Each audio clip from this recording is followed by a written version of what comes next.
ओम अज्ञानतिमिरन्धस्य ज्ञानाञ्जनशलाकया चक्षुरुन्मीलितं येन तस्मै श्रीगुरुवे नमः। नमः ओं विष्णुपादाय कृष्णप्रेष्ठाय भूतले श्रीमते भक्तिवेदांत स्वामिनिति नामिने। नमस्ते सारस्वते देवे गौरवाणी प्रचारिणे निर्विशेष शून्यवादी पाश्चात्य देशतारिणे। नमो महावदन्याय कृष्ण प्रेम प्रदायते कृष्णाय कृष्ण चैतन्य नामिने गौरतिषे नमः। हे कृष्णा करुणा सिंधु दीनबंधो जगत्पते गोपेश गोपिका कांत राधा कांत नमस्तुते। तप्त कांचन गौरांगी राधे वृंदावनेश्वरी वृषभानुसुते देवी प्रणमामि हरिप्रिये। वाञ्छाकल्पतरुभ्यश्च कृपा सिन्धुभ्य एव च पतितानां पावनेभ्यो वैष्णवेभ्यो नमो नमः। जय श्री कृष्ण चैतन्य प्रभु नित्यानंद श्री अद्वैत गदाधर श्रीवास आदि गौर भक्त वृंद। हरे कृष्णा कृष्णा कृष्णा हरे हरे हरे राम राम राम हरे हरे। मूकं करोति वाचालं पंगुं लंघायते गिरिं यत्कृपातमहं वन्दे श्रीगुरु दीनतारिणं श्री परमानंद माधवं श्री चैतन्यमीश्वरम्। हरे कृष्णा। तो किसी को याद है हम पिछले सप्ताह में क्या हमने पढ़ा था? कोई बोल पाएगा? सब एक एक पॉइंट बताएंगे, एक जन सब कुछ नहीं बताएगा। यस, बताइए। हो, किसी को भी याद नहीं? हरे कृष्ण प्रभु जी। हाँ बोलिए। जी, आपने बताया था कि हमें अपने अस्तित्व के अकॉर्डिंग दायित्व करने चाहिए। हमारी अस्तित्व के अनुसार हमारी दायित्व निर्भर करता है। और तो एक है हम पढ़े थे कि एक है हमारी अस्तित्व के साथ दायित्व जुड़ा रहता है। यस, और क्या पढ़े थे?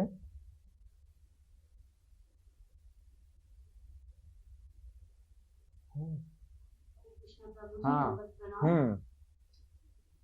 प्रभु जी, आपने ये बताया था कि आइडेंटिटी, फंक्शनैलिटी और ट्रेनिंग टू एक्ट के बारे में बताया था कि नाम के साथ हमारा काम जुड़ा होता है, रोल प्लस रिस्पॉन्सिबिलिटी।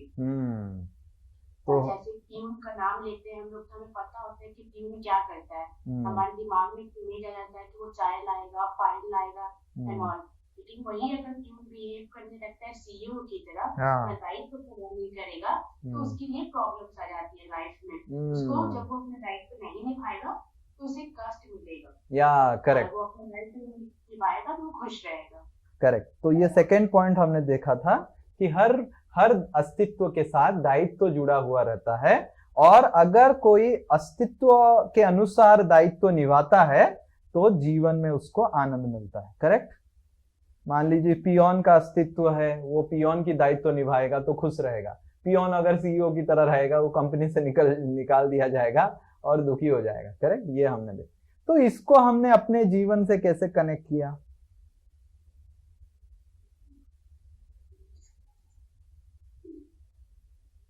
इसको हमने अपने जीवन में कैसे कनेक्ट किया?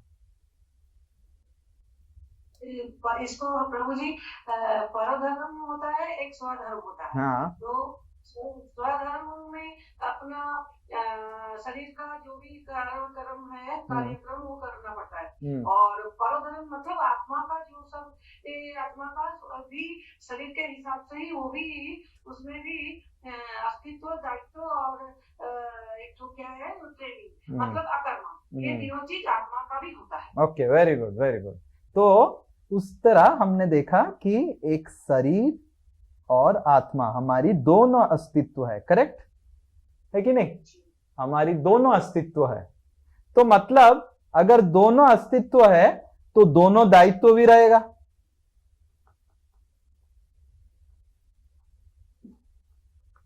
है कि नहीं? अगर दो अस्तित्व है तो दो दायित्व भी रहेगा। एक शारीरिक दायित्व रहेगा जो हम करते हैं बहुत अच्छे तरीके से, खाना खाते हैं, सोते हैं, नंबर 1 करते हैं, नंबर 2 करते हैं, और शारीरिक दायित्व जैसे दूसरे बच्चों का ख्याल रखते हैं, पति का ख्याल रखते हैं, पत्नी का ख्याल रखते हैं। तो यह है शारीरिक दायित्व। शरीर रूपी अस्तित्व के साथ शारीरिक दायित्व है। तो आत्मा रूपी अस्तित्व के साथ आत्मा की भी एक दायित्व है। तो वो आत्मा का जो दायित्व को संस्कृत में धर्म कहलाया गया है। तो धर्म का मतलब क्या है? आत्मा का दायित्व। आत्मा का जो अस्तित्व है वो है, उसके विचार में जो धर्म है उसको धर्म बोला जाता है। एक है परोधर्म जो आत्मा का दायित्व है, और एक है स्वधर्म जो शरीर रूपी दायित्व है। तो इस कक्षा में हम स्वधर्म के ऊपर चर्चा करेंगे नहीं, आप सबको अच्छे से पता है। हम परोधर्म के ऊपर चर्चा करेंगे। परोधर्म मतलब आत्मा की अस्तित्व के ऊपर जो दायित्व है। तो आज के दुनिया में इसके ऊपर ये सब सुनने के बाद कोई बता सकता है आजकल दुनिया में बहुत दुख क्यों है? बहुत लोगों के पास बहुत पैसा है, लोगों के पास बहुत कुछ है, सब कुछ है, पर दुखी हैं लोग। क्यों? कौन बता पाएगा? हरे कृष्ण प्रभु जी। हाँ। प्रणाम। हाँ, क्योंकि वो लोग अपना मतलब स्वधर्म तो निभा रहे लेकिन परोधर्म नहीं निभा रहे। हाँ, वेरी गुड। 1 हरि बोल फॉर अन्नू माता जी। बड़ा सा हरि बोल बोलो सब कोई। सो स्वधर्म निभा रहे हैं बट परोधर्म निभा नहीं रहे हैं। तो मतलब दायित्व अगर निभाएंगे नहीं तो आप दुखी रहेंगे। अपनी अस्तित्व के अनुसार अगर दायित्व नहीं निभाएंगे। उदाहरण स्वरूप मैं और एक उदाहरण दूंगा। मान लीजिए मैं खाली खाना खा रहा हूं और खाना खा रहा हूं और नंबर 2 नहीं जा रहा हूं, तो क्या हालत होगा? कुछ समय के बाद हॉस्पिटलाइज होंगे कि नहीं? हाँ, तो ये एक शारीरिक दायित्व है, मेरे को निभाना ही है। क्या मैं बोल सकता हूं मैं तो अभी संन्यास ले लिया तो खाने से भी संन्यास ले लूंगा, नंबर 1 से संन्यास ले लूंगा, नंबर 2 से संन्यास ले लूंगा, सबसे संन्यास ले लूंगा, तो क्या होगा? फिर शरीर से भी संन्यास लेना पड़ेगा। करेक्ट? तो ये शारीरिक दायित्व अगर मैं निभाया नहीं तो मैं दुखी नहीं रहूंगा। उसी तरह जिस तरह शारीरिक दायित्व अगर निभाता नहीं कोई तो दुख में रहता है, आध्यात्मिक दायित्व, आत्मा रूपी जो दायित्व है, जो परोधर्म है, उसको भी अगर निभाएंगे नहीं वो भी आपको दुख क्रिएट करेगा। समझ में आ रहा है आपको? तो इस जगत में स्वधर्म हर कोई अच्छे से करता है। शारीरिक दायित्व अच्छे से करता है, अच्छा खाता है, ऑर्गेनिक खाना सब खाता है, ऑर्गेनिक तेल खाता है, और शारीरिक एक्सरसाइज करता है, हर कोई मॉर्निंग वॉक करता है, और फिर अच्छे से माता पिता बच्चों का ख्याल रखता है, सब कुछ अच्छा चीजें शरीर के लिए करता है, पर आत्मा के लिए कोई कुछ नहीं कर रहा है। तो आत्मा क्या है? मर रहा है। तो श्रील प्रभुपाद बहुत सुंदर उदाहरण इसका देते हैं। उदाहरण क्या है? एक बूढ़ी औरत ने क्या किया, एक सोने की पिंजरा लेके आई, गोल्ड केज। उस सोने की पिंजरा में एक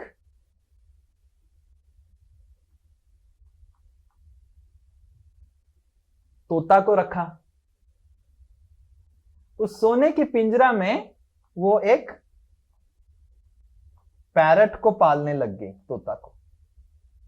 और हर दिन ये बूढ़ी औरत क्या करती थी, आके सोने की पिंजरा को अच्छे से साफ करती थी, डस्टिंग करती थी, और थोड़ा सा जो भी साफ करने के लिए वो सब करती थी, और बोलती थी तोता तोता बोलो बोलो, और तोता बोलता था मिट्टू मिट्टू मिट्टू मिट्टू, ऐसा बोलता था, राइट। फिर चली जाती थी। अगले दिन आई, अगले दिन भी वो फिर सोने की जो केज है उसको अच्छे से डस्टिंग किया, पोछा लगाया, सब कुछ किया। तोता तोता बोलो बोलो मिट्टू मिट्टू, तो तोता बोलता है मिट्टू मिट्टू। ऐसे धीरे धीरे उसका वॉल्यूम डाउन हो गया। तीसरा दिन वो बूढ़ी औरत आई, फिर से वो सोने की पिंजरा को अच्छे से साफ की, और तीसरा दिन तोता को पुकारा, तोता बोलो कुछ। अब तोता कुछ बोल ही नहीं पा रहा है, ऐसे बैठा हुआ है। चौथा दिन जब बूढ़ी औरत सोने की पिंजरा को साफ करने आई, तोता मरा हुआ पड़ा था। तो क्या समस्या हो गया बूढ़ी औरत का, कौन बता पाएगा? क्या गड़बड़ किया? खाना नहीं मिलती। हाँ, खाना खाना नहीं दिया, तोता को खाना नहीं दिया। पिंजरा को साफ तो अच्छे से किया, तोता को खाना नहीं दिया। उसी तरह ये जो सोने की पिंजरा है हमारा घर जैसा है। हम अच्छे से घर साफ करते हैं, अपना शरीर भी एक पिंजरा जैसा है, शरीर को साफ करते हैं, पर आत्मा को खाना नहीं देते हैं। तो आत्मा अंदर मर रहा है, बोल रहा है मेरे को खाना खिलाओ, मेरे को खाना खिलाओ। तो आत्मा अंदर देहांत हो रहा है आत्मा का। आत्मा हालांकि तो मरता नहीं है, पर आत्मा दुखी है। और शरीर की दायित्व हम निभाते निभाते आत्मा की दायित्व भूल गए। तो इस तरह श्रील प्रभुपाद जी एक सुंदर उदाहरण से ये सोने की पिंजरा की उदाहरण से समझाते हैं कि we are trying to take care of the body but we are forgetting to take care of the soul. आत्मा को ख्याल रखना भूल गए हैं। तो आत्मा को ख्याल रखें कैसे, सीखे कैसे आत्मा को ख्याल? बिकॉज हर कुछ तो, जैसे बचपन में मम्मी मेरे को सिखाई थी खाना कैसे खाना है, पानी किसे पीना है, स्नान कैसे करना है। आप सबको सिखाया होगा, करेक्ट? आप सबको सिखाया कि नहीं? कैसे खाना खाना है, कैसे शरीर का ख्याल रखना है, कैसे नाखून काटना है। आई रिमेम्बर मेरी मम्मी ने सिखाया था कैसे नाखून को काटना है, अच्छे से सेफ करके रखना है, कैसे घिस घिस के स्क्रबर से शरीर को टॉवल से अच्छे से साफ रखना है, और कैसे पैंट पहनना है, कैसे शर्ट पहनना है। मेरी मम्मी ने सिखाया मेरे को सब कुछ, राइट? मेरे मम्मी पापा ने ऐसे सिखाया। तो उस शरीर की स्वधर्म को निभाने के लिए भी ट्रेनिंग की आवश्यकता है, correct? How to take care of the body. Exactly in the same way जो ट्रेनिंग आत्मा का ख्याल रखने के लिए जरूरत है उसको अकर्म बोलते हैं। अकर्म मतलब एक कर्म जिससे हमारी आत्मा का ख्याल हम रखते हैं। It is the training to act properly taking care of our soul, right? Okay, तो ये सब हमने पढ़ा था। तो आत्मा का धर्म क्या है? भगवान को प्रेम करना, भगवान की सेवा करना। तो ये भी हमने पढ़ा था कि किस तरह सेवा भाव हम सब में है। कौन बता पाएगा क्यों हमारे अंदर सेवा भाव इनहेरेंट नेचुरल है? हमने डिस्कस किया था क्यों हमारे अंदर सेवा भाव नेचुरल है। हाँ, क्योंकि प्रभु जी हमें भी परमात्मा का बहुत छोटा सा ही अंश है, लेकिन अंश है। तो मतलब परमात्मा के भगवान की सेवा भाव का करना वो वैसे डिफॉल्ट सेटिंग है हमारे अंदर, वो हम नहीं करते तब हमें कष्ट होता है। या करेक्ट। तो आत्मा परमात्मा का एक कण है और परमात्मा हर समय सेवा भाव में है, और आत्मा का नेचुरल सेटिंग है सेवा करना। और अगर वो नेचुरल सेटिंग में सेवा नहीं करेगा वो संतुष्ट नहीं होगा। That's why people are having so many things in their life but they are not satisfied. Why they are not satisfied? Because they are not serving. Satisfaction can be brought about in life only through service. So satisfaction can come from service. And why service? Why सेवा भाव हमारी natural setting है? क्योंकि परमात्मा के हम कण हैं। भगवान की सेवा भाव नेचुरल सेटिंग है। भगवान अर्जुन की सेवा करना चाहते हैं, भगवान सबकी सेवा करना चाहते हैं, तो वो है। तो संतुष्टि की नियम क्या है? जब हम भगवान की सेवा करें, सबकी सेवा करें, सेवा से ही संतुष्टि मिलता है।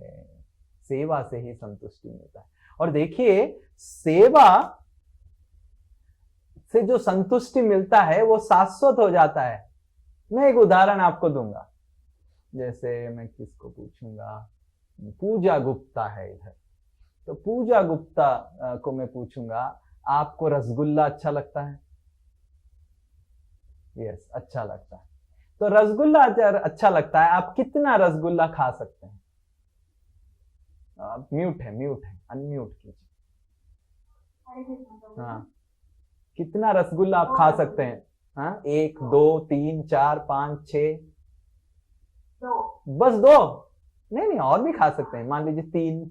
नहीं, हाँ, 2 में हो जाएगा? 2 में ही हो जाएगा। देखिए, पूजा गुप्ता जी को हमने पूछा कि कितना रसगुल्ला खा सकते हैं? 2 खा सकते हैं। आपको अगर हम बांटने के लिए बोले रसगुल्ला, कितना रसगुल्ला बांट सकते हैं आप? दूसरों को कितना रसगुल्ला खिला सकते हैं? कितने रसगुल्ला खिला सकते हैं? जितना वो चाहे।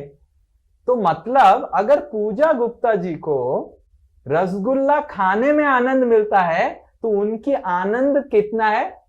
2 में सीमित है। पर पूजा गुप्ता अगर रसगुल्ला को बांटने में आनंद मिलता है, उनके आनंद क्या हो गया? असीमित हो गया। 700 करोड़ लोग हैं पृथ्वी में, 700 करोड़ रसगुल्ला पूजा जी खिला सकते हैं, और 700 करोड़ रसगुल्ला खिलाने का आनंद ले सकते हैं। करेक्ट? Your understanding? तो सेवा केवल संतुष्टि नहीं देता है, सेवा चिरंतन संतुष्टि देता है। भोग करने की एक सीमा है, सेवा करने की कोई सीमा नहीं है। You are able to understand? There is no end और लिमिट। अगर हम सेवा से संतुष्टि को प्राप्त करते हैं, देयर इज नो एंड। आप कितना भी रसगुल्ला खिला सकते हैं, पर 1 2 रसगुल्ला खाया, मैक्सिमम कोई 3 खा लेगा, 4 खा लेगा, उसके बाद मुंह बंद हो जाता है और नहीं खा पाता है। तो इस तरह सेवा से संतुष्टि मिलता है, सेवा से चिरंतन संतुष्टि मिलता है, असीमित संतुष्टि मिलता है। राइट? तो कैसे हम अकर्म करें? तो इधर और एक सुंदर सा उदाहरण बताया गया है कि अकर्म और भगवान की सेवा में कैसे संतुष्टि मिलता है। देखिए, इधर एक पेड़ का उदाहरण दिया गया है। पेड़ में मान लीजिए कोई अगर पेड़ में पानी डालने का कोशिश करता है और यू डिडंट चार्ज इट, तो it's gone, battery is gone. How do I work now?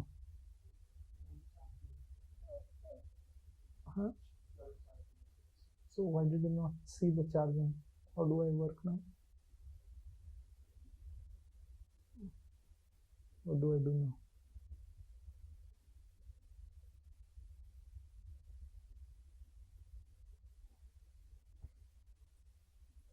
So मान लीजिए ये सारे ये पेड़ है, और पेड़ में पत्ता, कोई अगर पेड़ में पानी देना चाहता है और वो क्या करता है, अलग अलग पत्तों में पानी देता है, क्या ये बुद्धिमान वाली बात होगा? तो अलग अलग पत्ता में पानी देने से क्या पेड़ बढ़ जाएगा? पानी कहां डालना पड़ेगा? पानी जड़ में डालना पड़ेगा। तो एक उदाहरण शास्त्र में यह बताया गया है कि हमारे जीवन में जो भी रिश्ता है, पत्नी, पति, या फिर बेटा, बेटी, ये सब हमारी जीवन की पेड़ की पत्ते जैसे हैं, और हम सब लोगों की संतुष्टि करने का कोशिश करते हैं, पर भगवान जो हैं हमारी जीवन की जड़ जैसा है। जब तक हम भगवान को पानी नहीं देंगे, भगवान को संतुष्टि नहीं करेंगे, बाकी जितने सारे माता पिता, बेटा बेटी, पति पत्नी, कोई संतुष्ट नहीं होगा। इसके ऊपर एक सुंदर कहानी आता है द्रौपदी जी का।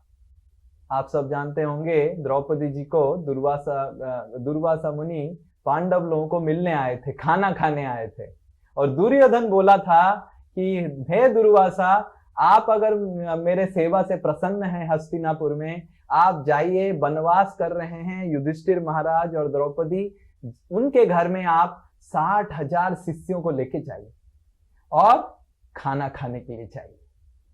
और दुर्योधन बोला कि आप इस समय जाइए जब द्रौपदी खाना खा ली हो। द्रौपदी जी के पास एक अक्षय पात्र था, उस अक्षय पात्र से आप कितने लोगों को भी खाना खिला सकते हैं, पर अगर द्रौपदी खुद खाना खा ली, उसके बाद अक्षय पात्र उस दिन के लिए खाना नहीं देगी। इस तरह द्रौपदी जी के पास एक अक्षय पात्र था, सूर्य देव ने दिया था। तो दुर्वासा मुनि पहुंच गए 60,000 शिष्यों के साथ, और कब पहुंचे? जब द्रौपदी जी प्रसाद खा ली थी। और दुर्वासा मुनि 60,000 शिष्यों के साथ बोले कि मेरे को भूख लग रहा है, मैं खाना खाना चाहता हूं। अब द्रौपदी, सारे पांडव लोग तो रोने लग गए, कहां खिलाएंगे। और दुर्वासा मुनि एक्सपर्ट थे। किसको पता है दुर्वासा मुनि क्या चीज में एक्सपर्ट थे? श्राप देने में एक्सपर्ट थे। वो हर समय श्राप दे देते थे, उनको श्राप देना अच्छा लगता था। तो युधिष्ठिर महाराज बोले कि ठीक है, आप स्नान करके आइए, हम आपको खिलाते हैं। अब प्रार्थना करने लगे पांडव लोग, द्रौपदी जोर जोर से रोने लग गई, क्या हो जाएगा, ऑलरेडी हम वनवास में हैं, फिर से दुर्वासा मुनि का श्राप लग जाएगा और खराब हालत हो जाएगा। तो द्रौपदी जैसे ही प्रार्थना करने लग गई, भगवान कृष्ण उपस्थित हो गए और भगवान बोले, द्रौपदी तुम क्यों बुलाई मेरे को भी भूख लग रहा है, मेरे को भी खाना खिलाओ। द्रौपदी बोली, हाय हाय, आज तो दोनों अपराध हो जाएगा, मुनिवर का अपराध तो हो ही गया और भगवान का भी अपराध हो जाएगा। द्रौपदी बोले, मैं कुछ नहीं है प्रसाद, अक्षय पात्र पूरा खाली है। तो भगवान बोले, अक्षय पात्र तो लेके आओ। तो द्रौपदी जी जब अक्षय पात्र लेके आए, अक्षय पात्र में एक चावल का दाना था, छोटा सा, और वो चावल का दाना जैसे ही द्रौपदी जी मुंह में द्रौपदी कृष्ण देखते हैं, और कृष्ण वो चावल का दाना जैसे ही अपने मुंह में डालते हैं और भगवान जैसे ही उसको खाते हैं, सारे 60,000 शिष्य का ढकार आने लग जाता है और वो सोचने लग जाते हैं कि अपने आप को देखते हैं कि अरे अभी तो हमने खाना खाया नहीं और हमारा ढकार आ रहा है, पेट भर गया, कैसे खाना खाएं, युधिष्ठिर तो खाना बना के रखा होगा। और फिर कृष्ण बोलते हैं, भीम जाके दुर्वासा को बुला के लेके आओ, उनको खाना हम खिलाएंगे। तो भीम फिर जाते हैं पीछे पीछे दौड़ दौड़ के, मुनिवर मुनिवर, और दुर्वासा मुनि दौड़ दौड़ के भाग के चले जाते हैं, क्योंकि अगर आया खाना नहीं खाया तो फिर अपराध हो जाएगा। तो इसी तरह यस्मिन तुष्टे जगत तुष्टम, भगवान को अगर थोड़ा सा हम संतुष्ट कर देते हैं तो पूरा हर कोई संतुष्ट हो जाएगा, हमारी जितने सारे रिश्ते हैं सब कोई संतुष्ट हो जाएगा। पर अगर भगवान संतुष्ट नहीं है, आप कितने सारे रिश्तों को संतुष्ट करिए, खुद की संतुष्टि नहीं मिलेगा और रिश्तों की भी संतुष्टि नहीं होगा, क्योंकि भगवान सारे ब्रह्मांड के जड़ हैं। तो ये उदाहरण बताया गया। तो भगवान को कैसे हम संतुष्ट करें, और वो तरीका है इधर अकर्म, उसको कहा जाता है। तो अकर्म 2 प्रकार के हैं। अकर्म को बोला जाता है अच्युत अर्पित कर्म। इसका मतलब है भगवान अच्युत को जब हम कर्म अर्पण करते हैं, भगवान को जब हम कर्म अर्पण करते हैं उसको अकर्म बोला जाता है। तो पहला है acting on behalf of Achyut, भगवान के प्रतिनिधि बन के भगवान की नियम कानून पालन करते हुए काम करना।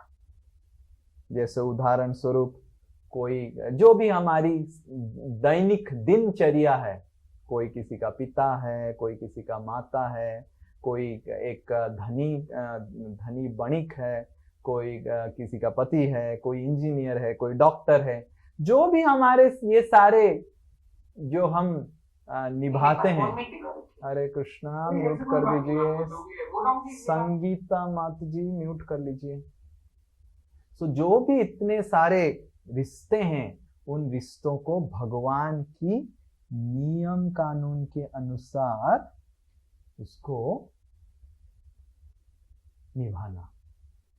जैसे उदाहरण स्वरूप मैं अगर बोलूं, इधर ज्योत्सना माता जी हैं, मैं अगर उनको बोलूं कि माता जी मैं आपको रसगुल्ला देता हूं, तो और माता जी बोलते हैं बहुत अच्छा, श्री निताई दास ने मेरे को रसगुल्ला दिया, मैं इसको स्पेशल तरीके से खाऊंगा। कैसे? मैं मुंह में नहीं डालूंगा, कानों में डाल के खाऊंगा।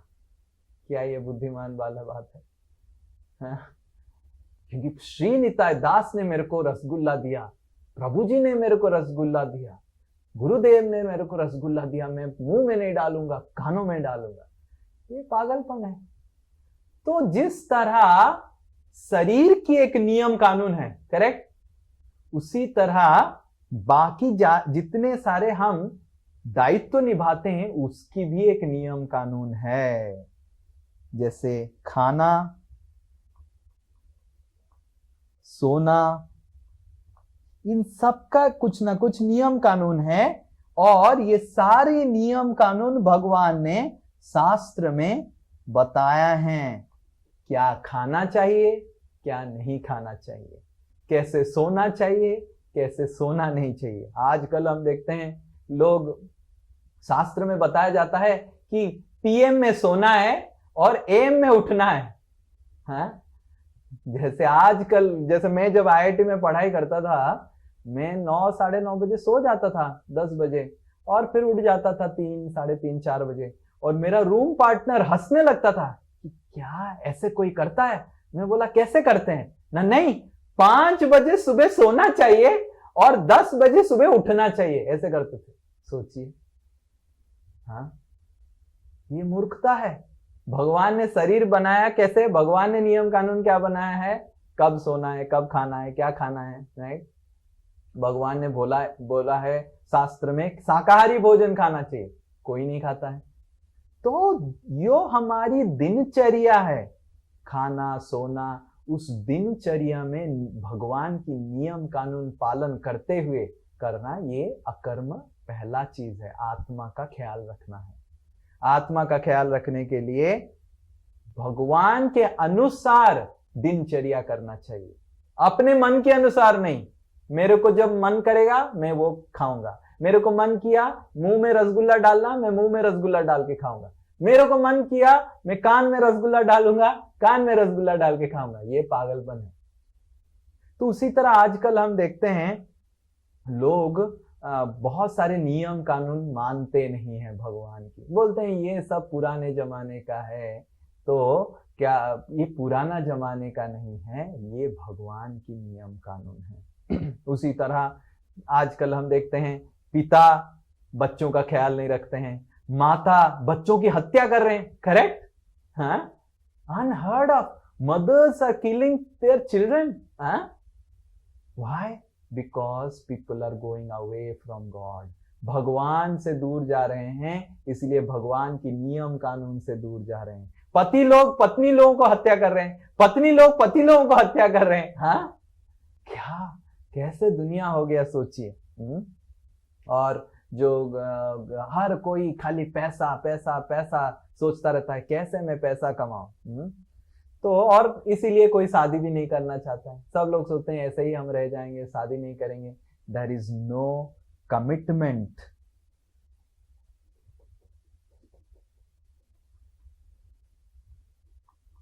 इन एनी रिलेशनशिप्स। क्यों कमिटमेंट नहीं है? क्योंकि भगवान से लोग दूर जाने लग रहे हैं, भगवान की दूर जाने लग रहे हैं।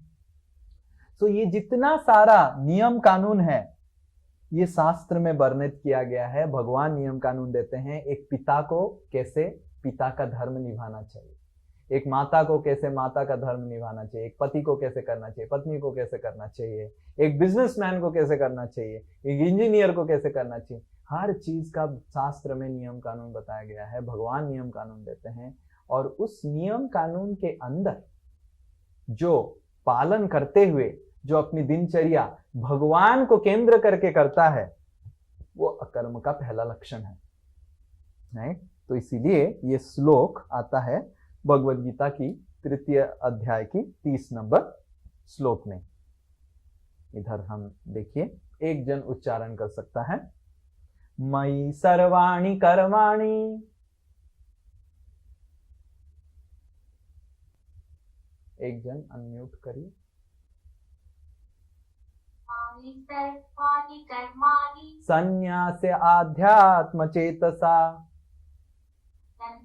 संन्यास आत्मत्य चेतसा निरासे निर्ममो भूत्वा निरासे निर्ममो भूत्वा युद्धस्व विगत ज्वरः। युध्यस्व विगत ज्वरः। ज्वरः। सो भगवान क्या बोल रहे हैं, मयि सर्वाणि कर्माणि, जितना सब कुछ तुम काम कर रहा है, जो भी काम कर रहा है वो मेरा प्रतिनिधि बन के करो।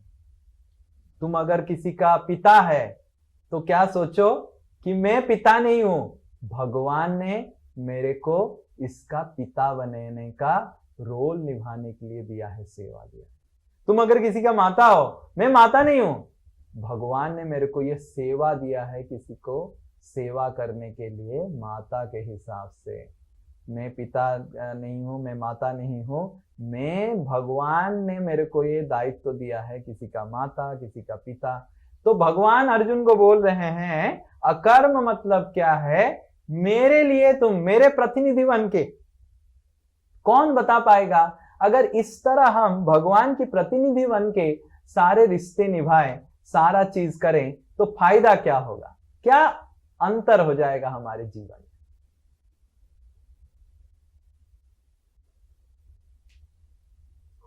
प्रभु जी, यस, आनंद की अनुभूति होगी। ओके, आनंद और होगा, गॉडली हो जाएंगे। ओके, गॉडली हो जाएंगे, ओके, गॉडली हो जाएंगे। और कोई एक ओके ओके, एक, हाँ, एक, ठीक है, गॉडली हो जाएंगे। और कोई, भक्ति बढ़ जाएगी प्रभु जी। ओके, भक्ति बढ़ जाएगा। और कोई, हरे कृष्ण प्रभु जी, दंडवत प्रणाम। हाँ, दंडवत। प्रभु जी, हम अगर ऐसा सोचेंगे तो जब हमें किसी से मतलब कोई दुख पहुंचेगा तो हम उससे ज्यादा हमको इफेक्ट नहीं करेगा। कैसे अफेक्ट नहीं करेगा? मतलब ऐसा सोचेंगे कि ये कृष्ण ने ही मतलब ऐसा प्लान किया था, तो ज्यादा हम उससे मतलब भावुक नहीं होंगे। ओके, ज्यादा हम भावुक नहीं होंगे, सब समझेंगे कि सब कुछ भगवान के प्लान के अनुसार हो रहा है। ओके, और कोई? हरे कृष्ण। हाँ, हरे कृष्ण। बोलिए। हम लोग जो भी चीज है सब भगवान का मानेंगे, जो भी संसार में जो भी समस्त जो भी चीज है, ये जब हम अंतर यही होगा कि हम लोग ये चीज हम लोग उसके ऊपर अपना प्रभुत्व नहीं जताएंगे, हम लोग जानेंगे ये भगवान की है ये चीज। ओके, जो भी चीज होगा भगवान की मानेंगे। और कोई? हरे कृष्णा प्रभु जी। हाँ, प्रभु जी, ऐसा करने से हमको उस कार्य का बंधन नहीं लगेगा, वो सारा कार्य प्रभु भगवान कृष्ण के प्रति समर्पित हो जाएगा। ओके, सारा कार्य भगवान के समर्पित हो जाएगा। और ठीक है, ठीक है, ठीक है, ये सब आप सही तो बोल रहे हैं, बट सही, अगर हम सारा कर्म को भगवान को अर्पण करेंगे तो फायदा क्या होगा? भगवान की, ओके, सारा कर्म अकर्म हो जाएगा। ठीक है, ठीक है, ठीक है, नहीं नहीं नहीं नहीं नहीं, सारा कर्म अकर्म हो जाएगा नहीं। हाँ, हाँ, जैसे प्रभु जी हम भगवान के केंद्र बिंदु करके ये सब कार्य करेंगे तो हम एक बहुत मतलब कि बहुत ही अच्छी जीवन जिएंगे। और जैसे हम कंपैरिजन नहीं करेंगे तो स्ट्रेस वगैरह ये सब कुछ होगा नहीं, क्योंकि हमें पता है कि हम जो कर रहे हैं वो हमें भगवान का ही किया हुआ है। ओके ओके ओके, तो इधर देखिए बताया गया है कि भगवान को अगर हम केंद्र बनाते हैं तो पत्नी भी भगवान को केंद्र बनाई है, पति भी भगवान को केंद्र बनाई है, बच्चे भी भगवान को ही केंद्र बनाए हैं। तो जितने सारे केंद्र है, कोई आपस में लड़ झगड़ नहीं रहा है। देख रहे हैं आप, आपने देख रहे हैं, बिकॉज भगवान कृष्ण ही एक ही केंद्र बिंदु है सबके जीवन में, लड़ना झगड़ना नहीं हो रहा है। पर इधर का उदाहरण देखिए, ये इसका केंद्र ये है, इसका केंद्र ये है, इसका केंद्र ये है, ये पत्नी है, ये पति है, और ये बच्चे हैं। तो यहां पे हमारी अहंकार हमारी जीवन की केंद्र बिंदु है। तो जब हमारी अहंकार को हमारी जीवन की हम केंद्र बिंदु बनाते हैं, झगड़ा होता है। पहला तो अगर हम भगवान की प्रतिनिधि बन के रिश्ता निभाएंगे, झगड़ा बंद होगा।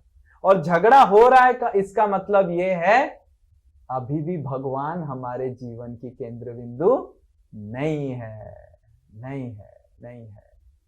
जैसे ही भगवान हमारे जीवन की केंद्र बिंदु होंगे, पहला चीज आप अपने परिवार में देखेंगे, झगड़ा बंद होगा। और जब तक आपका झगड़ा हो रहा है, तब तक भगवान आपके परिवार में, आपके जीवन में अभी तक केंद्र बिंदु बने नहीं है।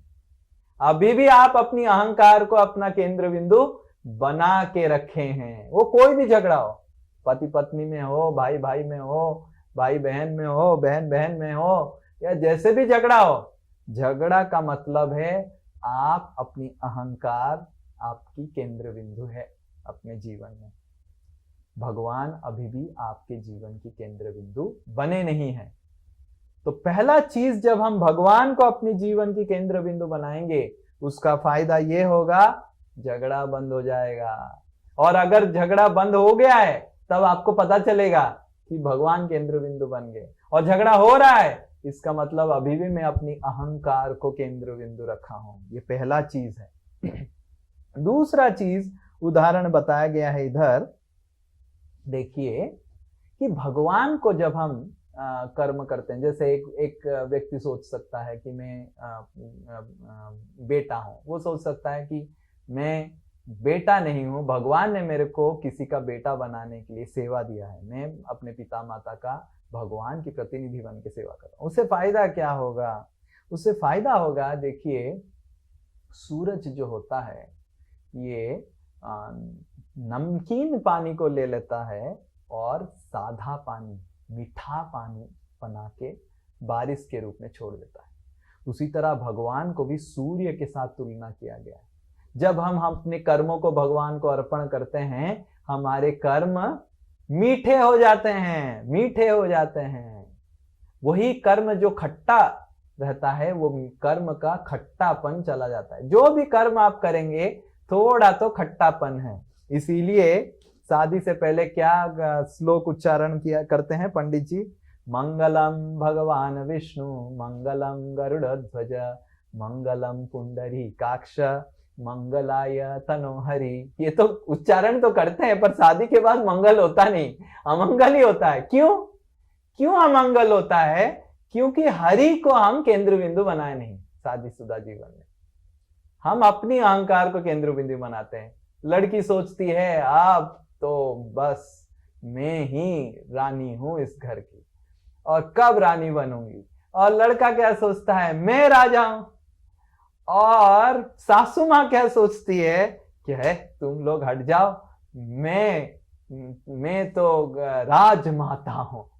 ऐसे फिर सास बहू और हस्बैंड पूरा कुरुक्षेत्र बन जाता है घर। तो भगवान को जब हम अर्पित करके कर्म करते हैं, तो भगवान हमारी कर्मों की खट्टापन ले लेते हैं और उसको मिठास बना देते हैं, मीठा बना देते हैं हमारे कर्म को। कृष्ण सूर्य की तरह है। और तीसरा चीज इधर लिखा हुआ है, देखिए जब हम भगवान को कुछ देते हैं, तो भगवान उसकी वैल्यू एडिशन कर लेते हैं। इधर एक उदाहरण दिया गया है। मान लीजिए एक लड़का का नौकरी लग गया, तो नौकरी लग गया तो वो क्या किया, अभी नौकरी लग गया, नौकरी तो बहुत दूर है, जाना है, ऑफिस दूर है, तो उसको 60,000 मिलता था। तो वो क्या करने लग गया, वो 15-15 हजार बचाने लग गया। हर महीना 15,000 बचाता था। इस तरह 10 महीने चले गए, 1.5 लाख रुपए कलेक्ट कर लिया वो, और 10 महीने के बाद वो एक बाइक खरीदा जाने के लिए ऑफिस। तो ये एक प्रकार की है। दूसरा लड़का क्या किया, वो जब पैसा 60,000 कमाता था, वो 60,000 में 15,000 अपने लिए रख के 45,000 पिताजी को भेज दिया और बोला पिताजी आप रखिए, पहला सैलरी है। फिर दूसरा सैलरी में भी पिताजी को भेज दिया। पिताजी चिंतित हो गए। पिताजी बड़े व्यक्ति थे और धनी व्यक्ति थे। पिताजी बोले अरे बेटा तुम मेरे को सब कुछ भेज देता है, तुम्हारा क्या होगा? हाँ पिताजी ठीक है, आप पहला सैलरी मिला आपको भेज दिया। तो पिताजी बोले ऑफिस कहाँ है? पिताजी ऑफिस बहुत दूर है। तो तुरंत अगले दिन पिताजी ने 1.5 लाख का एक बाइक अपने बेटे को दे दिया। तो एक बेटा क्या किया, अपने से पैसा कमा के बाइक लिया, और एक बेटा पिताजी को खुश कर दिया, पिताजी ने सब कुछ दे दिया। कौन बुद्धिमान बेटा है?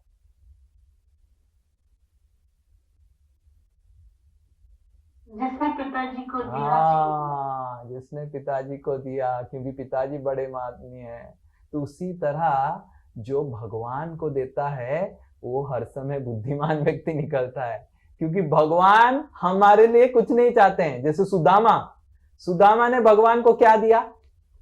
किसको पता है क्या दिया भगवान को सुदामा ने? एक मुट्ठी चावल। एक मुट्ठी चावल। और भगवान ने सुदामा को क्या दिया? पूरा राज्य दे दिया, सोने की महल दे दिया। सोचो, तो भगवान को जब हम कुछ भी देते हैं उसका वैल्यू एडिशन होता है, वैल्यू एडिशन होता है। भगवान को अगर हम खाना देते हैं तो खाना क्या बन जाता है?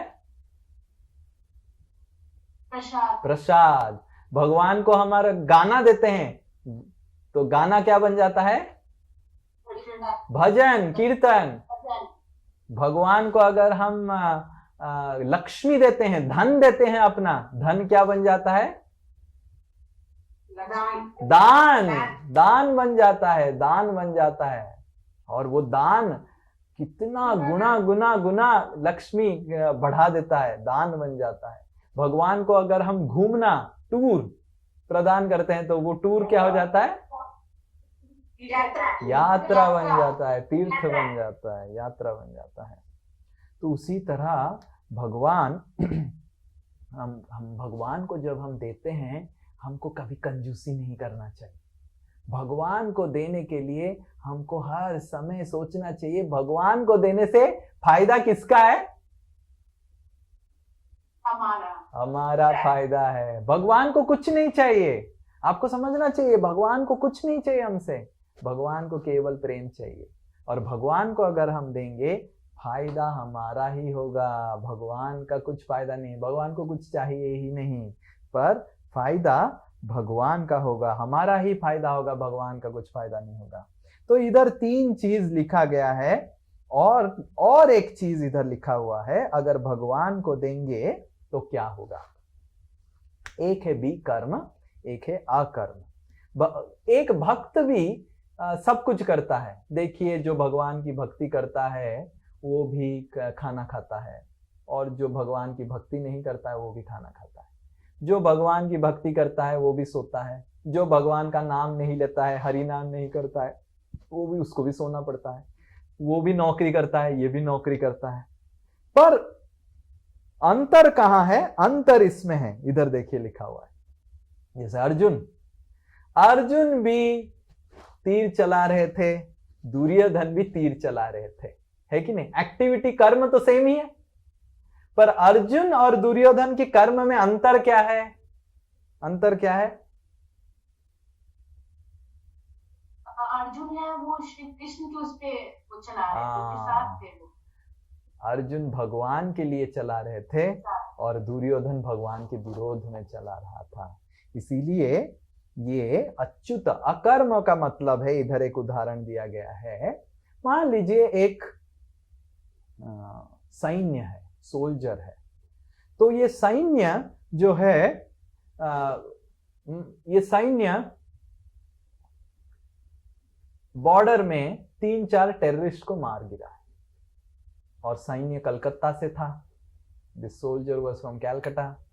तो वो कलकत्ता जब आया उसको बहुत मेडल मिला, बहुत बड़ा एक उत्सव हुआ। उत्सव में बहुत सारे मंत्री लोग आए थे और सैन्य सोल्जर को जो सोल्जर था तो ये इसको बहुत गार्लैंड पहनाया गया, सब कुछ कहा गया और उसको बोला गया बोलो तुमने कैसे ये 4 टेररिस्ट लोगों को मारा।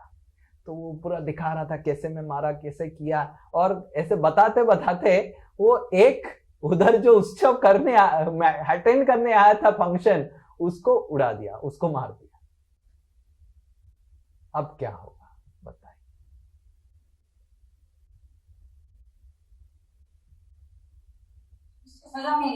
उसको सजा मिलेगी। करेक्ट। क्यों सजा मिलेगी? उधर वो 4 लोगों को मारा तो मेडल मिला, इधर 1 लोगों को मारा तो सजा क्यों मिला?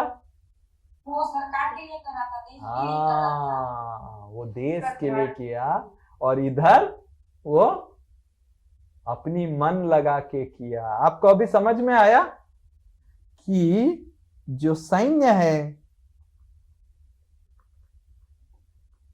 एक साइड में उसको मेडल मिला और एक साइड में उसको अरेस्ट वारंट मिला।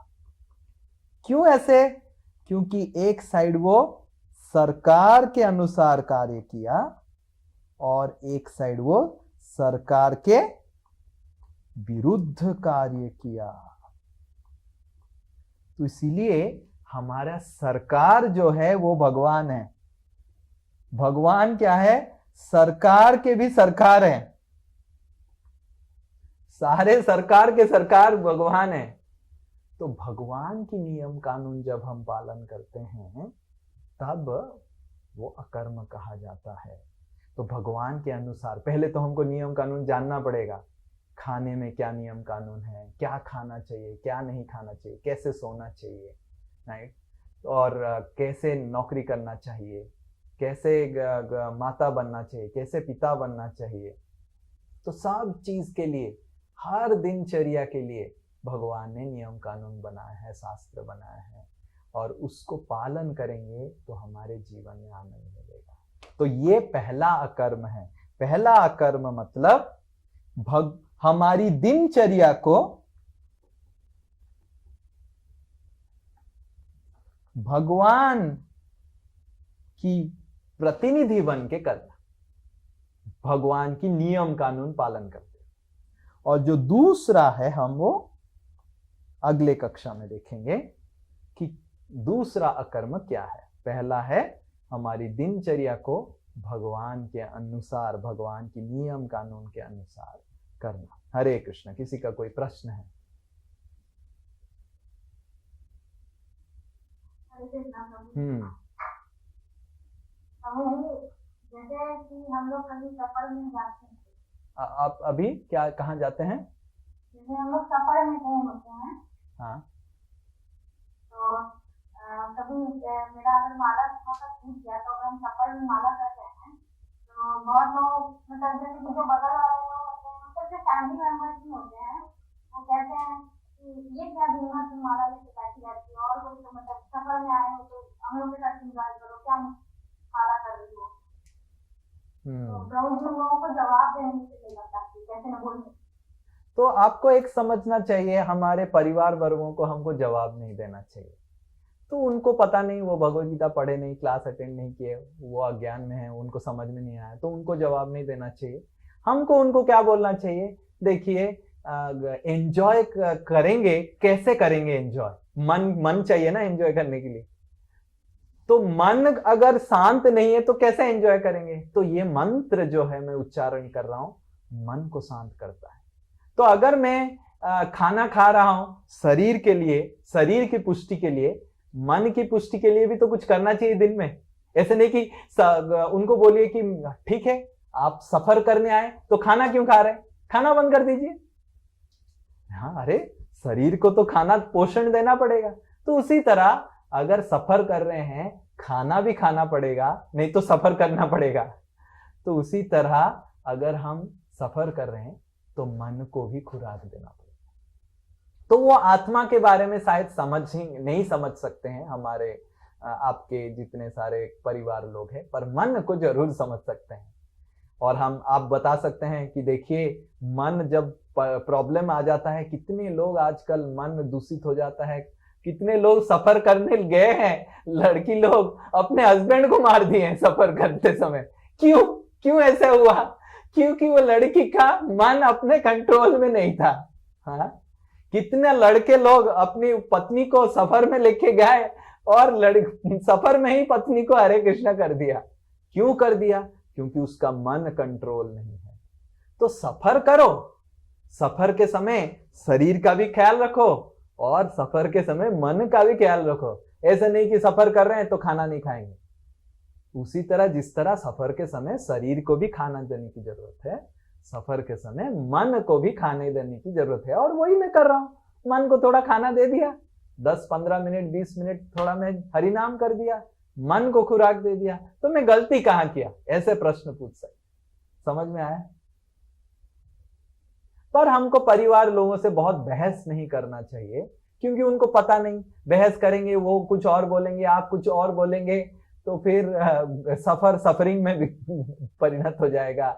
झगड़ा होगा, ये होगा, वो होगा। तुमको क्या समझाए? तुमको कौन प्रभु जी समझा दिए?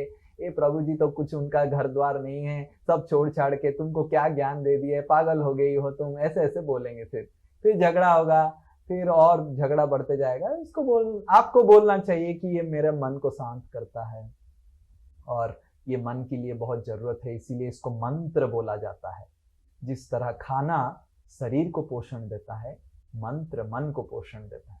और आप सफर करिए या फिर सफर नहीं करिए, खाना तो खाना पड़ेगा। करेक्ट? क्यों खाना खाना पड़ेगा? क्योंकि शरीर की पोषण। उसी तरह जैसे खाना खाना पड़ेगा, सफर करते समय भी हमको मन की ख्याल रखना पड़ेगा, मन को भी खाना देना। मैं मन को खाना दे रहा हूं। समझ में आ रहा है? So this is our mental hygiene. But most important is आपको समझना चाहिए कि परिवार लोगों से बहस नहीं करना चाहिए। और परिवार लोगों को आप परिवार में पत्नी ही बन के रहिए, आप परिवार में मां बन के रहिए, परिवार में गुरु मत बन जाइए। राइट?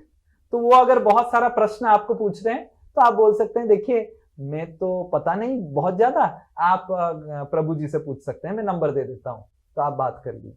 तो इस तरह आप परिवार में गुरु मत बन जाइए, तब फिर प्रॉब्लम होगा। क्योंकि आपके पति, आपकी सासू माँ, आपकी माँ, आपके पिताजी, आपके बेटे आपको गुरु की तरह नहीं देखते हैं, शिक्षक की तरह नहीं देखते हैं। किस तरह देखते हैं?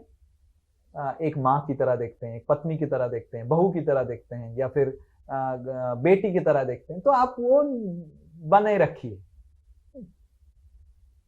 और उनको समझाने की कोशिश मत करिए। कभी कभी हम उनको समझाने में बहुत बहस हो जाता है। Okay, is this clear? Don't try to make them understand, they will slowly understand. कब वो समझेंगे? मैं बता रहा हूं पूजा माता जी, कब वो समझेंगे पूजा गुप्ता? जब मंत्र आपके जीवन में परिवर्तन लेके आएगा। मैं एक सत्य घटना बताता हूं। एक प्रभु जी मेरे को फोन किए, तो मेरे को पता था कि that husband and wife, the wife was chanting Hare Krishna, the husband was not interested. तो एक साल ऐसे 1.5 साल हो गया, 1.5 साल से वो हरि नाम कर रही थी वो माता जी। that lady was young, not very old, middle age, maybe 40-45 की होगी। तो एक दिन वो हस्बैंड का मेरे को फोन आया, मैं उठाया, अननोन नंबर था, मैं उठाया, कौन है? तो बोले मैं इनकी हस्बैंड हूँ। तो मेरे को कुछ बात करना है मेरी पत्नी के बारे में। तो मेरे को थोड़ा डर लगा, शायद कंप्लेन करेंगे, ये हरिनाम कर कहाँ से आप माला पकड़ा दिया प्रभु जी, शायद कंप्लेन करेंगे। तो मैं बोला ठीक है प्रभु जी, आमने सामने बैठ के बात करते हैं। तो वो दोनों आ गए मेरे से मिलने के लिए। मैं बता दिया इस समय आप आइए, मंदिर मिलेंगे। तो वो जब आने आ गए तो हस्बैंड क्या बोलता है कि प्रभु जी, पिछले 15 साल में जो मेरे पत्नी का परिवर्तन नहीं हुआ, 1 साल में आपने कमाल कर दिया प्रभु जी। क्या परिवर्तन हो गया, क्या जादू है प्रभु जी, ये हरि नाम तो पूरा काम करता है। तो ऐसे वो मेरे को वो हस्बैंड बताने लग गए। तो और बहुत खुश हो गए, क्योंकि वो चाहते थे कि कुछ कुछ चाहते थे, उनकी पत्नी थोड़ा परेशान करती थी, अपना उसका आदतें वो बदल नहीं पाती थी। पर हरि नाम की शक्ति के कारण वो लड़की बहुत बदल गई, उनका जो चिड़चिड़ा स्वभाव था पूरा बदल गया, और कुछ कुछ हस्बैंड को पसंद नहीं था, बेटे बेटियों को पसंद नहीं था, वो बदल गया। तो when they will see transformation in your life, then automatically it will change, they will change. So don't try to teach them, you change your life, you transform your life. आप भगवान का नाम लीजिए, आप अपने जीवन को परिवर्तन कीजिए, आपकी उदाहरण देख के पूरा परिवार, पूरा देश, पूरा ब्रह्मांड परिवर्तन हो जाएगा। And that's why there is a Christian teacher who says that every time we should give sermons. And how? Not by speaking. Sermon मतलब class, समझ में आ रहा ना? Not by speaking, but through our example. हमारी उदाहरण। तो आप भगवान की भक्त बनिए, आप परिवर्तित हो जाइए, आप हरि नाम कीजिए, आपकी व्यक्तित्व को बदलिए, और आप सेवा भाव लेके आइए। आप देखेंगे पूरा परिवार वर्ग, वो सब लोग खुश हो जाएंगे, अरे देखो हरि नाम बहुत शक्तिशाली है, देखो कितना अच्छा बन गई है। आप ऑलरेडी अच्छे हैं और भी अच्छे बन जाइए। So that example will help them to understand कि yes it is working. Is this clear? Yes. जैसे कि मेरे घर में किसी को ना किसी ने गिफ्ट दिया है जो कि लड्डू गोपाल, मैंने मैं उनको बता नहीं पा रही थी कि हम लोग जैसे हम लोग रख नहीं सकते ना लड्डू गोपाल, वो मतलब कैसे उनको बताया जाए। वो मतलब स्नान वगैरह कराती है, भोग लगाती है, वो चांदी भी बदलती है, लेकिन फिर भी मतलब बताने में वो हो नहीं पा रहा है कि हम लोग लड्डू गोपाल रख नहीं सकते। या तो अगर वो गिफ्ट दे दिए, आप उनको पूजा घर में नहीं रख के एक शो केस में गिफ्ट की तरह रख लीजिए। वो गिफ्ट दिए, आप गिफ्ट की तरह रख लीजिए, आप भी पूजा मत कीजिए, भोग मत लगाइए, बस हो गया खत्म। वो गिफ्ट दिए, आप भी गिफ्ट की तरह रख लीजिए। वो लड्डू गोपाल उनको भोग कैसे ना लगा? तो लगा, देखिए आपको अगर भोग लगाना चालू करना है तो उसको कंटिन्यू करके रखना पड़ेगा, जो आप कर नहीं सकते। इसीलिए आप अगर कोई आपको गिफ्ट दे रहा है, पहले तो मना कर दीजिए कि हम नहीं लेंगे गिफ्ट, कुछ और दे दीजिए गिफ्ट, राइट। और अगर वो देने के लिए उत्सुक है, नहीं आप लीजिए, तो आप अपने शो केस में, होता है ना शो केस, कोई क्लोजेट में ऐसा रख दीजिए, ऐसा रख सकते हैं। ओके, प्रणाम प्रभु जी। यस। मैं बोल रहा हूँ बैंगलोर से। एक्चुअली एक सवाल था आपसे कि लाइक जो वाइफ है उनको तो हम लोग मतलब हम लोग कहते हैं कि वो धर्म पत्नी है, धर्म पत्नी के रूप में उनको जाना जाता है, धर्म पत्नी बोलते हैं, लेकिन हस्बैंड को कभी भी धर्म पति नहीं बोलते। हाँ, हस्बैंड को पति परमेश्वर बोला जाता है, हायर पोजीशन दिया हुआ है। ओके, यस, पति परमेश्वर, हाँ पति परमेश्वर बोलते हैं, लेकिन धर्म पति के नाम से ऐसा कोई शब्द नहीं है जहाँ धर्म पति बोला जाए, पति नहीं बोलती है, या फिर ऐसा कोई शब्द नहीं है कि generally in previous times or in all the times you will see that ladies were naturally pious. They would not do sinful activity. अभी जो चल रहा है it's unheard actually. माता जी लोग इतना पाप कभी नहीं किए हैं जितना अभी कर रहे हैं। Ladies would never drink. I come out of our temple, all ladies are smoking, all ladies, and ladies are nowadays smoking more than the men.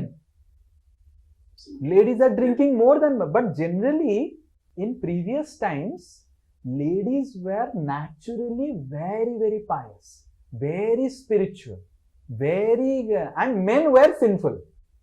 इसीलिए many of the scriptures are based on training the men. You will find, अरे शास्त्र में हर समय पुरुष लोगों को क्यों बोला जाता है, हमारी चाबी क्यों घुमाया जाता है?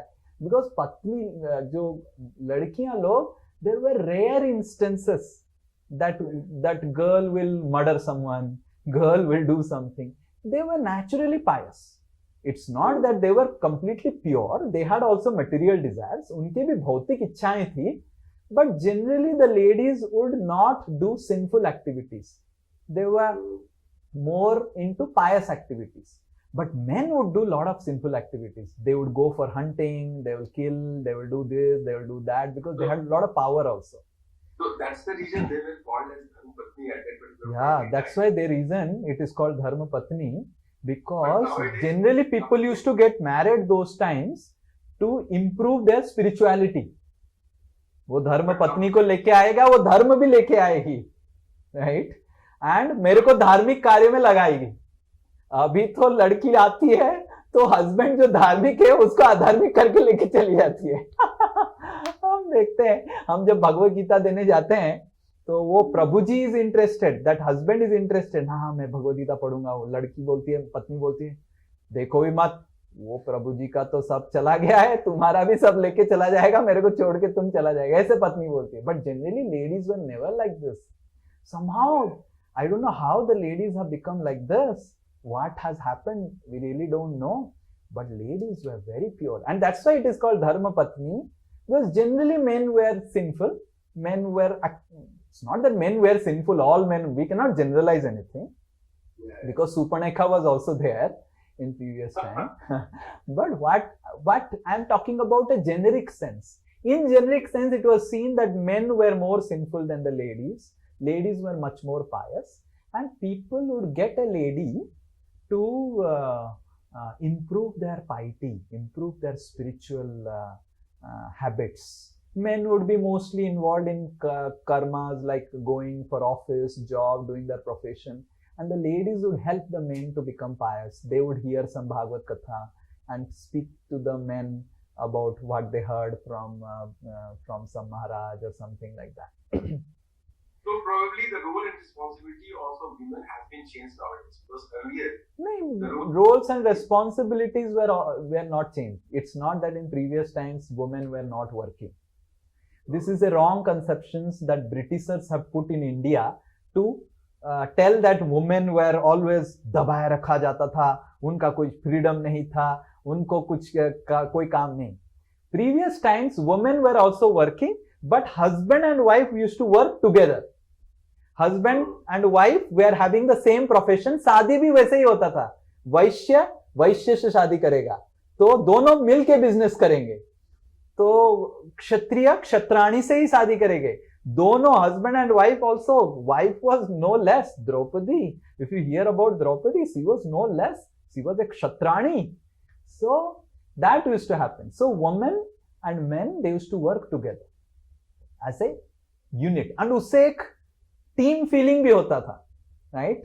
Like we see that the gopis in Vrindavan, they would go and sell the butter, right? So they were also working ladies. So it's not that the ladies were not working, but the ladies were working and the husbands were working together. Now what is happening? Husband is going to Infosys and the wife is going to TCS, and Infosys और TCS में अगर झगड़ा हुआ, husband and wife also आके झगड़ा करते हैं घर में. And the office का झगड़ा family में आता है, and family का झगड़ा office में जाता है, right? So that is the problem. So, but nowadays also we will see the same thing. If a doctor husband is there, he would like to find out a doctor wife. Why? It is easier. Because the doctor lady will understand the doctor husband. Very difficult to understand the lifestyle of a doctor. So doctor, they marry together. That's best. If two doctors marry together, two software engineers marry together, they can help also. ठीक है, मैं code लिख देता हूँ, तुम सो जाओ. So the team feeling can be there. Yeah. So if a software engineer is there, best is he marries to a software engineer. What will happen? Code आधा हो गया, हस्बैंड थोड़ा बीमार हो गया, वाइफ भी लिख लेगी, आधा कोड थोड़ा खत्म कर लेगी. बट आजकल जो जॉब वर्क स्टाइल है वो गलत है. That is the husband is a software engineer, wife is a dentist, and neither the wife can help the husband nor the husband can help the wife. Wife बीमार है तो husband can not help, and husband बीमार है तो wife cannot help. Wife doesn't know how to write a code. Husband doesn't know how to repair the teeth. And that's why the team, you are understanding what I am telling? The teamwork is missing. So professions were as a teamwork. The couples were always coupled. You understand? Couple. They're called couple because they're always coupled in everything. So that is the problem. It's not that ladies were not working. Ladies were working in previous time. So the Britishers have come and Britishers created all this problem. In भारतीय के दिमाग में वो भारत नीचा है, भारत की संस्कृति नीची है, भारत वो सब कीड़ा, So there is a famous philosopher who said कि what the Muslims didn't do in 500 years of rule, the Britishers did. Muslims generally broke all the temples in their Mughal rule. They broke a lot of temples, created that mosque and all those things. But the Britishers destroyed the faith of the Indians to enter the temple. They didn't destroy. You will never find any Britisher destroying the temple. But what the Britishers, that is more dangerous because it is very subtle. It's very subtle. But Muslims, they were very gross. Mughals, they were just destroying the temples. But Britishers destroyed Indians' faith to go to the temple. Indians' faith on Krishna, faith on Lord Shiva, faith on the demigods, faith on our own Sanskriti, culture. That was very dangerous. Okay. And then they created what? The patriarchal. अरे patriarchal system तो शास्त्र में एक word भी नहीं है. All this patriarchal, ladies were suppressed, patriarchal. अरे British लोग ने बढ़ा के गया patriarchal. एक संस्कृत का शब्द निकाल के दिखाओ. patriarchal है ही नहीं. That means आपको उल्लू बनाया जा रहा है. ब्रिटिशर्स आपको उल्लू बनाए एंड आप उल्लू हैं कि उल्लू बन गए. Okay, so like that. Okay, yes, next question. Hare Krishna.